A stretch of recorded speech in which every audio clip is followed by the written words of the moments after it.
भूमि सर्वेक्षण करने के लिए सरकारी भूमि के संबंध में विभाग द्वारा इस बार काफ़ी पुख्ता नियम कानून बनाए गए हैं। सर्वेक्षण में सरकारी जमीन पर अवैध तरीके से कब्जा करने, मकान या अन्य संरचना करने वाले व्यक्ति या संस्था के नाम से खाता नहीं खोला जाएगा और खतियान में बिहार सरकार का नाम दर्ज किया जाएगा। इतना ही नहीं, सरकारी जमीन पर गलत तरीके से रसीद काटने या जमाबंदी की कार्रवाई भी मान्य नहीं होगी। जाहिर है कि इस बार के सर्वेक्षण में हर तरह के सरकारी भूमि पर अवैध कब्जे की पहचान आसानी से हो जाएगी। ये तमाम जानकारी इस वीडियो में दिया जाएगा। वीडियो शुरू करने से पहले नमस्कार, मेरा नाम जितेंद्र कुमार है और आप देख रहे हैं सूचना केंद्र लोकल न्यूज। जिले के विभिन्न अंचलों में पिछले कुछ वर्षों से बड़े पैमाने पर सरकारी भूमि पर अवैध कब्जे का खेल चल रहा है और खुद उस विभाग को भी अपनी भूमि के बारे में जानकारी नहीं है। बड़े पैमाने पर मकान और अन्य संरचना का निर्माण भी कर लिया गया है और कई मामलों में भ्रष्ट तरीके से लगान रसीद भी काट दिया गया है। लेकिन इस बार के सर्वेक्षण में सरकारी जमीन पर कब्जे की सच्चाई सामने आ जाएगी। बिहार सरकार की जमीन गैर मजरूआ, खास या अनाबाद, सर्वसाधारण, तालाब, आहर, पईन या पड़ती जमीन पर किसी व्यक्ति द्वारा अवैध तरीके से कब्जा कर लिया गया हो, मकान या किसी तरह की संरचना का निर्माण किया गया हो, वैसे सरकारी जमीन पर उस व्यक्ति के नाम से खाता नहीं खुलेगा, बल्कि बिहार सरकार के नाम से खाता खुलेगा और खतियान के अभियुक्ति कालम में अधिक्रमण लिख कर दिया जाएगा।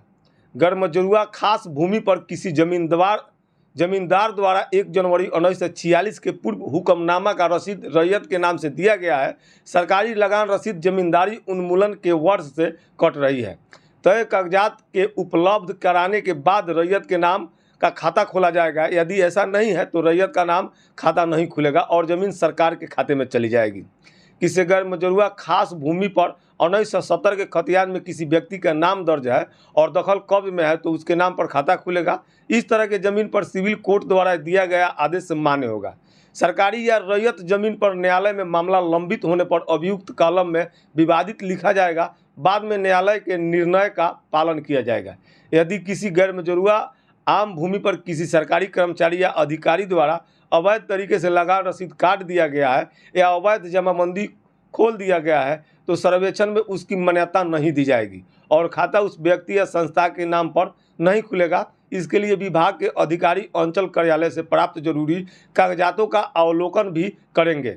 सक्षम न्यायालय के आदेश पर की गई जमाबंदी मान्य होगी।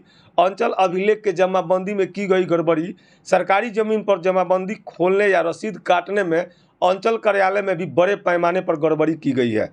इस तरह के मामले में अधिकारियों द्वारा वर्षों पूर्व दिए गए दाखिल खारिज के आदेश, जमाबंदी आदेश, त्रुटि सुधार या लगान रसीद आदि के कागजात गायब कर दिए गए या उपलब्ध ही नहीं है।